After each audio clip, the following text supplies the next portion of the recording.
የዓለም ጤና ድርጅት ባወጣው ግምታዊ መረጃ መሰረት በ2013 ከ198 ሚሊዮን በላይ የሚሆኑ ሰዎች በወባ በሽታ የተያዙ ሲሆን 584,000 የሚያህሉ ሰዎች በወባ በሽታ መሞታቸውን ይፋ አድርጓል። በበሽታው ከሞቱት መካከል 4/5 የሚሆኑት ከ5 ዓመት በታች የሆኑ ህጻናት ሲሆኑ በሽታው ወደ 100 በሚጠጉ ሀገሮችና ክልሎች በሚኖሩ 3.2 ቢሊዮን ሰዎች ላይ ስጋት መፍጠሩን መረጃዎች ያመለክታሉ።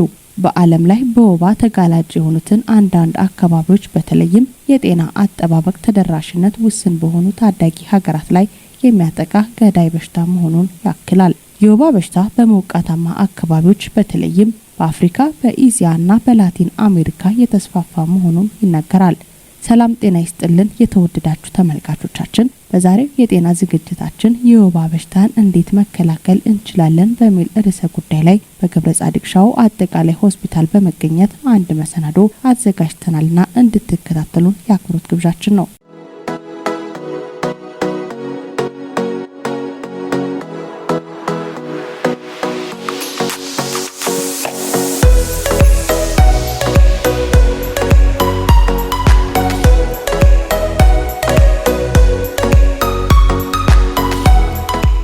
ወባ የሚከሰተው ፕላስሞዲየም በተባለ ጥገኛ ተውሳክ ሲሆን ይህም ወደ ሰው የሚተላለፈው በበሽታው በተያዘው አንፎሊስቲኒ ንክሻ አማካኝነት መሆኑን በዘርፉ የተደረጉ ጥናቶች ያስረዳሉ። በዚህ ላይ ያነጋገርናቸው ዶክተር በአሁኑ ሰዓት በገብረ ጻድቅ ሻው አጠቃላይ ሆስፒታል የወባ በሽታ ነባራዊ ሁኔታ ምን እንደሚመስል አጋርተውናል።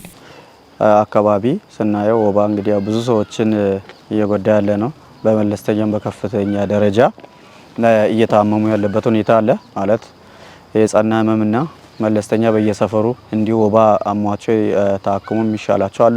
ከፍተኛ ህክምና ላይም ያሉ አሉ። ያው ቁጥራቸው ትንሽ ማይባሉ ሰዎች ህክምና ላይ አሉ።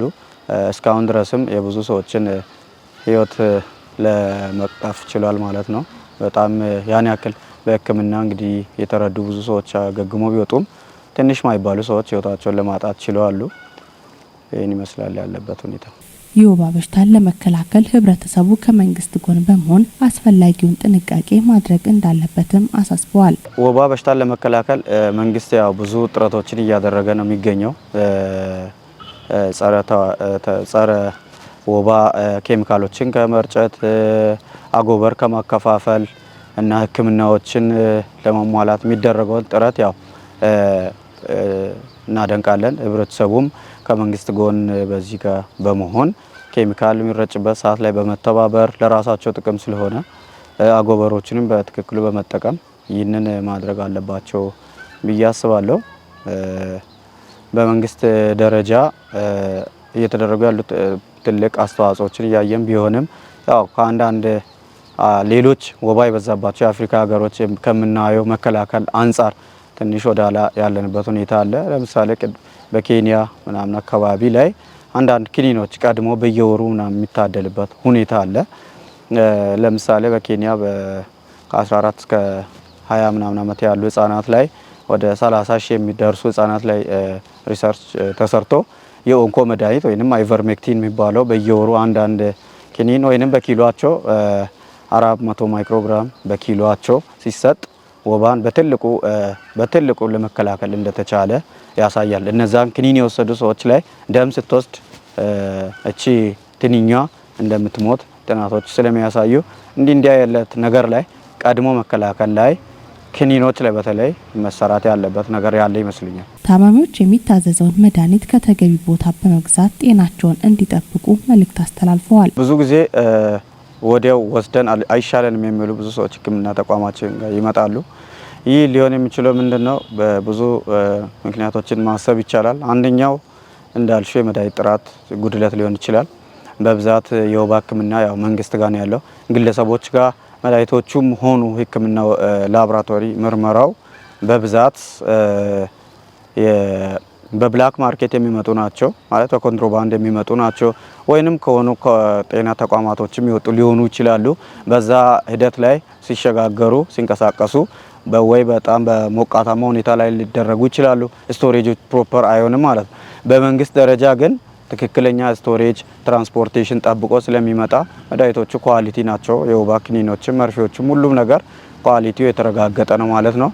በግለሰብ ደረጃ ግን አንዳንድ ቦታ ላይ ሊያጋጥሙ ይችላሉ። ማንም ጋር ሊያጋጥሙ ይችላል ማለት መርፌም ሆነ ክኒኑ ፌክ ሊሆን ይችላል፣ በውሸት የተመረቱ ሊሆኑ ይችላል።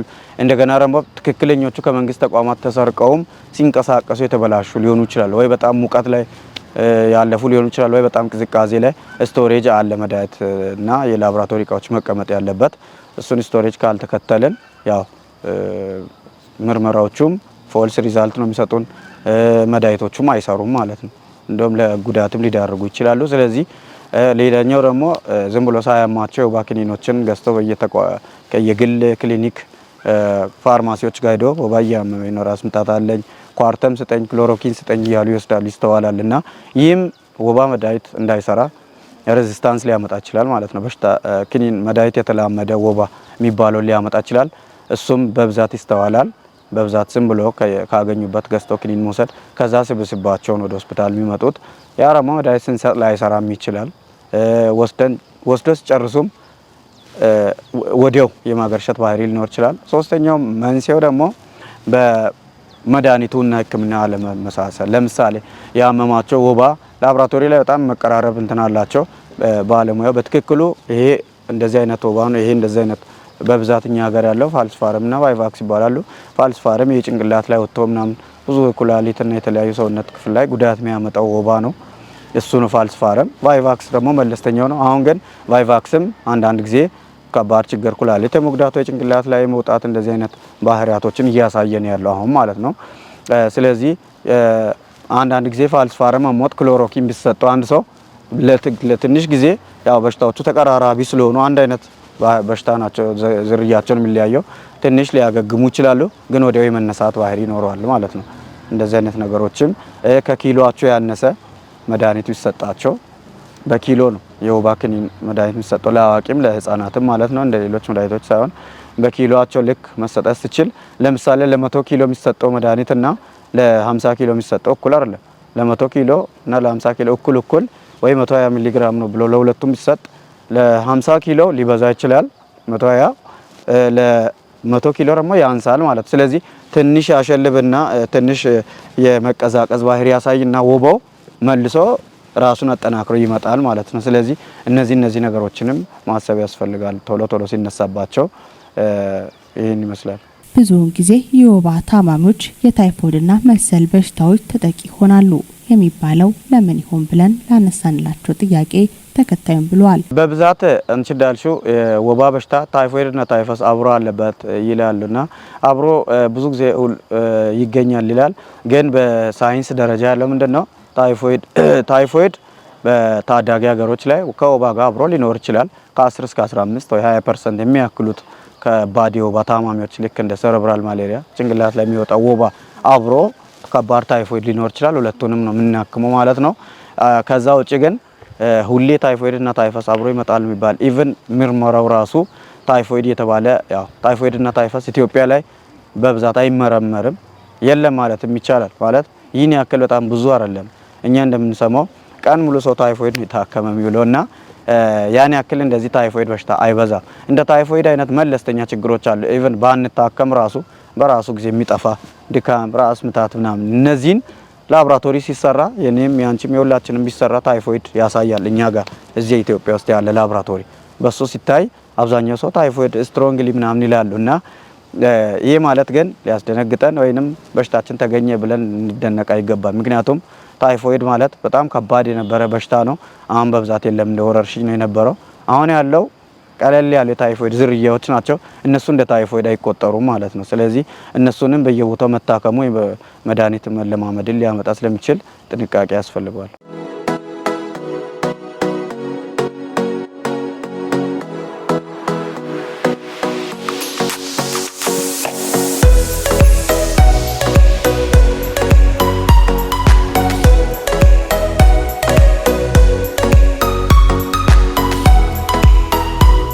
የወባ በሽታ ሌሎች በሽታዎችን ሊያስከትል እንደሚችል ገልጸዋል። ኩላሊት ላይ፣ ሳምባ ላይ ሊያመጣ ይችላል ጉዳት፣ ኤአርዲኤስ የሚባል ማለት ነው። ጭንቅላት ላይ ሊወጣ ይችላል፣ ሰረብራል ማሌሪያ፣ ጉበት ላይ፣ እነዚህን የመሳሰሉት እንደዚሁም ደም ላይ ሊያመጣ የሚችል የደም መሰባበር ወይም ሄሞሊሲስ በማምጣት የደም ማነስን ሊያመጣ ይችላል። ከፍተኛ የደም ማነስ ደም እስከ መለገስ የሚደርስበት የልብ ድካም እስከሚያመጣ የደም ማነሱ ማለት ነው። እነዚህን ሊያመጣ ይችላል። በብዛት እኛ ጋር ያው እንደ የእድሜያቸው ይለያያል። ህፃናትና አዋቂ ላይ ስለሚለያይ ማለት ነው። አንዳንድ ኮምፕሊኬሽኖች ህፃናት ጋር ይበዛሉ፣ አንዳንዶቹ አዋቂ ጋር ይበዛሉ። በብዛት እኛ እያየን ያለነው እዚህ የደም ማነስና ጭንቅላት ወባ እንዲሁም የኩላሊት ፌለር በጣም ብዙ ሰዎችን አጋጥሟቸው አንዳንዶቹ እዚህ ታክሞ አገግመዋል። አንዳንዶቹም ወደ ዳያሊሲስ ሪፈር ተደርገዋል። ያው እኛ ጋር ዳያሊሲስ ሴንተር ባለመኖሩ ምክንያት ግማሾቹ ሪፈራል ትራንስፖርቴሽን ሁሉ ማይችሉ ሰዎችም አሉ። አንዳንድ ሰዎችም ባለመቻል ምክንያት ህይወታቸው ለሞት የተዳረጉ አሉ ማለት ነው። እኛ ጋር ያለውን ህክምና ስናይ አብዛኛውን እንትን እየሰጠን ነው። የጭንቅላት ወባ በተሟላ ሁኔታ መንግስት ባስቀመጠልን ጽኑ ህሙማን ክፍል ማሽንም አለን። በትክክል በሚገባ የተሟላ ህክምና እያደረግን ያለ ነው። ደም ማነስን በተቻለ መጠን ደም በመስጠት እንዲሁም የወባ መድኃኒቶችን የሰጠን እያገገሙ ነው። በብዛት ችግር እየሆነብን ያለው የደም እጥረት ነው። ህብረተሰቡን በዚሁ አጋጣሚ ማስገንዘብ የምፈልገው ነገር ነገ ራሳችንን ወስዶ ደም ሊሆን ይችላል፣ ልጆቻችን ወይ ቤተሰቦቻችን የሚወስዱት ሊሆን ይችላል። በተቻለ አቅም ደም መለገስ ላይ ያለን ሁኔታ ሊቀየር ይገባል። ሁላችንም ደም ልንሰጥ ይገባል ማለት ነው። ሌላኛው ኩላሊት ችግር ያው እዚህ ላይ ለሚመለከታቸው አካላቶችም ማስገንዘብ የምንፈልገው ምንድነው ደቡብ ምዕራብ አካባቢ ላይ ወባ በጣም ስለሚበዛና የኛም ሆስፒታል እንግዲህ የክልል ሆስፒታል ስለሆነ ዳያሊሲስ ሴንተር ቢኖረን የሚለውን ያው እንደ ጥያቄም አቅርበናል። የሰሩበት ነው ብዬ አስባለሁ። አሁንም ሊያጠናክሩ ይገባል እና ትንሽ ራቅ ያለ ቦታ ነው ሪፈር እናደርገው። አዲስ አበባ ሄዶ ነው ገና ዳያሊሲስ ሴንተር የሚያገኙት። ቅርብ ላይ ኢቭን ጅማ እንኳን ስለሌለ ትንሽ አስቸጋሪ ነገር ስለሆነ ዳያሊሲስ ሴንተር ቢኖረን የሚለውን ለሚመለከታቸው አካላት ታደርሱልን እንወዳለን።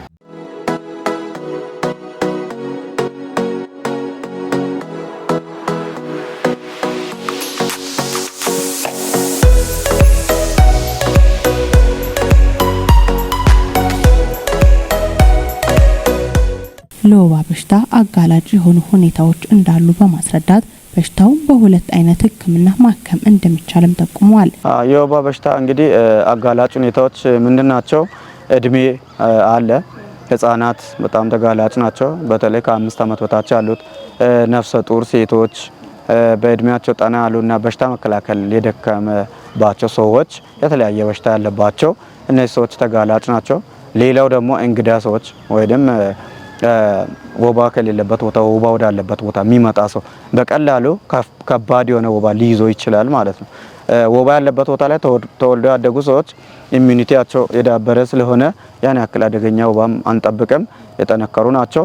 ወባ ከሌለበት ወዳለበት አካባቢ መሄድ ራሱ ተጋላጭ ያደርጋል። እነዚህን ይመስላሉ ተጋላጭ ነው። የወባ በሽታ ህክምናው እንዳልሽው ለሁለት ይከፈላል። ከባድና ቀላል ወባ ቀደም እንደከፋፈል ነው ኮምፕሊኬትድ እና አንኮምፕሊኬትድ ብለን እንከፍላለን። እንደ ዝርያው ደግሞ እኛ ጋር የተለመደው ቫይቫክስ እና ፕላስሞዲየም ፋልሲፓረም ናቸው። እንደ ዝርያውና እንደ ክብደቱ ነው የሚታከመው። ቀለል ያለና በማንኛውም አይነት ይምጣ መታከም የምችለው ፕላስሞዲየም ቫይቫክስ ቢሆን ለምሳሌ ክሎሮኪን ምናምን ፋርማሲ ላይ በብዛት የሚሸጡ መድኃኒቶች አሉ። መንግስት ሆስፒታልም ጋር አለ፣ በሱ ይታከማል። ፋልሲፓረም የጭንቅላት ወባ ሲሆን ደግሞ በብዛት ያው ዝም ብሎ ሰዎች መድኃኒቱን ስለሚወስዱ ነው ስሙን መጥቀስ ያስፈልገው። ክሎሮኪን ለቫይቫክስ ብቻ ነው የሚሰራው፣ ለፋልሲፓረም አይሰራም። ስለዚህ ለፋልሲፓረም እና ከበድ ያለ ወባ በአንጻሩ ማለት ነው እሱም በኳርተም ነው የምናከመው። ከበድ ያለ ሲባል ያው ክኒን ምናምን መውሰድ የሚችሉ ሰዎች ላይ እና ኩላሊት የደም ችግር የጭንቅላት ላይ ያልወጣ ከሆነ በኳርተም ነው የሚታከመው። ከዛ ያለፈ ከሆነ ግን የትኛውም አይነት ቢሆን በመርፌ ነው የሚወጋው። በዓለም አቀፍ ደረጃ የሚሆን በእኛ አካባቢ በአጠቃላይ ተመራጭ የሆነ መድኃኒት አርቴስኔት ነው ማለት ነው። እሱም በኪሎአቸው ልክ እንሰጣቸዋለን። ተጓዳኝ የተከሰቱ ኮምፕሊኬሽኖች ካሉ የኩላሊት ችግር፣ የደም ማነስ እነዚህን ደግሞ አብሮ ይታከማሉ ማለት ነው። ያው ቅድም እንደጠቀስኩት ይሄ ወባ ያመኛል እያሉ ዝም ብሎ ከፋርማሲ ዶክተሪን መውሰድ እሱ ነገር ብዙ መድኃኒት መላመዶችን እያመጣን ያለው። ሁለተኛው ደግሞ በትክክሉ በኪሎአቸው ልክ መድኃኒት አለመስጠት ይስተዋላል። በጤና ባለሙያዎች በኩል ኪሎአቸው የማይመጣጠን ሁሉም ባይሆንም አንዳንዴ አልፎ አልፎ ይታያል። ሌላኛው ደግሞ ወባ ምርመራው ላይ ራሱ ስተታል። ለምሳሌ ወባ ከታከመ በኋላ ደም ውስጥ የሆነ ምልክቶች አሉት የሚታይ ማለት ነው። እሱም በተደጋጋሚ ማይክሮስኮፕ ላይ ያሉ ወባ አለብህ እያሉ የሚያክሙ ሰዎችም አሉ። እሱም ክፍተት ነው። በደም ውስጥ 2 ሳምንት 1 ወርም ሊቆይ ይችላል። ጋሜቶሳይት የሚባል ይታያልና እኛም እናክመው ትሮፎዞይት ስቴጅ የሚባለውን ስቴጅ ያለው የማይታከመውን አሁን አንድ ሰው ወባ ከታከመ በኋላ ደም ውስጥ ጋሜቶሳይቱ ሊቆይ ይችላል። እሱን ትሮፎዞይት ምናምን መስሏቸው ሪፖርት የሚያደርጉ ላብ ባለሙያዎች አሉ፣ የሚያክሙ ባለሙያዎችም ስላሉ ተደጋጋሚ ወባ ሳይኖር ሌላ በሽታ አሞት ወይ ጉንፋን ነገር ወይ እንደ ኢንፍሉዌንዛ ነገርም አሞት ወባ ነው የተባለ ተደጋጋሚ ማከም ችግር የሚስተዋላል ወባ ሳይኖር ማለት ነው። በዓለም ላይ በገዳይነቱ የሚታወቀው የወባ በሽታ አደገኛ ምልክቶች የሚባሉትንም ዶክተር ሽመልስ ተናግረዋል። አደገኛ ወባ ምልክቶች ኮምፕሊኬሽኖች ሲከሰቱ ነው የሚመጡት። እንግዲህ ከአንዳንድ የሚጀምር አይደለም። መጀመሪያ ትኩሳት፣ ብርድ፣ ራስ ምታት ምናምን ከዛ በኋላ ነው አደገኛ ምልክቶቹ እንግዲህ ወይ ኩላሊትን ሲነካ ወይ ደም ማነስ ሲያመጣ ወይንም ጭንቅላት ላይ ሲወጣ ነው። ለምሳሌ ኩላሊት ሲነካ ሽንት በጣም መጥቆር ወይ ሽንት ከዛም በላይ የሽንት መጠን ማነስ፣ ሽንት መጥቆር ያው እንዲሁም ወባው ራሱ ሊያመጣ ይችላል ኩላሊት በጣም ሳይጎዳ። ግን የሽንት መጠን ማነስ ኩላሊት ፌል እያደረገ እንደሆነ የሚያሳይ ነው። ሌላኛው ደግሞ ራስ ምታትና ራስ ምታቱ የወባው ምልክት ቢሆንም ከፍተኛ ራስ ምታት፣ ማዞር ምልክት፣ ጆሮ ላይ መጮህ፣ እነዚህ ደም ማነስ ወባ እንዳመጣባቸው ሊያሳይ ይችላል። ሌላኛው ጭንቅላት ላይ ሲወጣ ራስ እንደ መሳት፣ ቶሎ አለመንቃት ወይንም ማንቀጥ፣ ይሄ ምንድነው የሚባለው የአብኖርማል ቦዲ ሙቭመንት የሚባለው የማንገፍገፍ ነገር ልክ እንደ የሚጥል በሽታ ምልክቶች እነዚህ ካሉ በጣም አስቸኳይ ሕክምና እርዳታ ይፈልጋሉ ማለት ነው።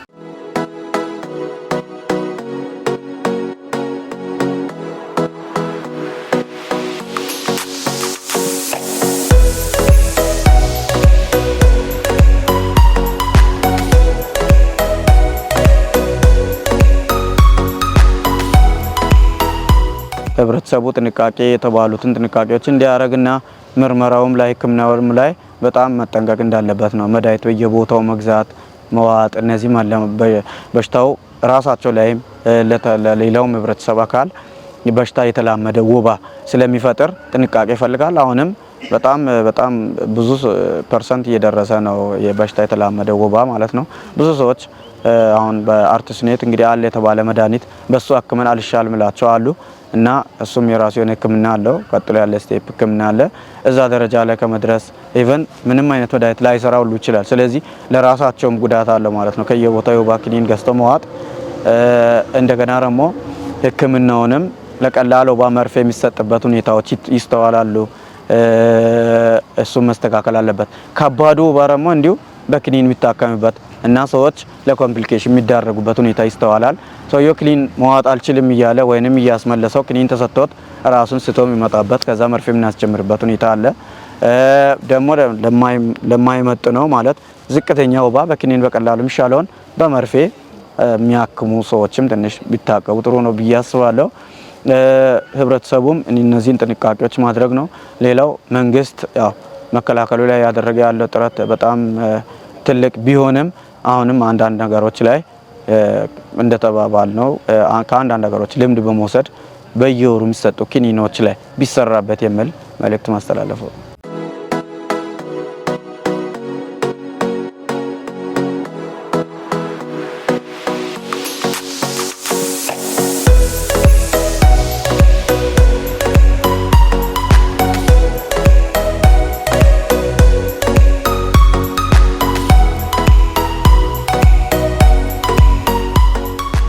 የተከበራችሁ ተመልካቾቻችን በገብረ ጻድቅ ሻው አጠቃላይ ሆስፒታል በመገኘት ወባን መከላከል በሚቻልበትና ሌሎች ተያያዥ ጉዳዮች ላይ ያደረግነው ቆይታ እስካሁን የተከታተላችሁትን ይመስላል። ይህ በገዳይነቱ የሚታወቀው ወባ ለመከላከል በሚደረገው እንቅስቃሴ ውስጥ የበኩላችንን እንወጣ የሚለው መልእክታችን ነው። ለዛሬ በዚሁ አበቃን።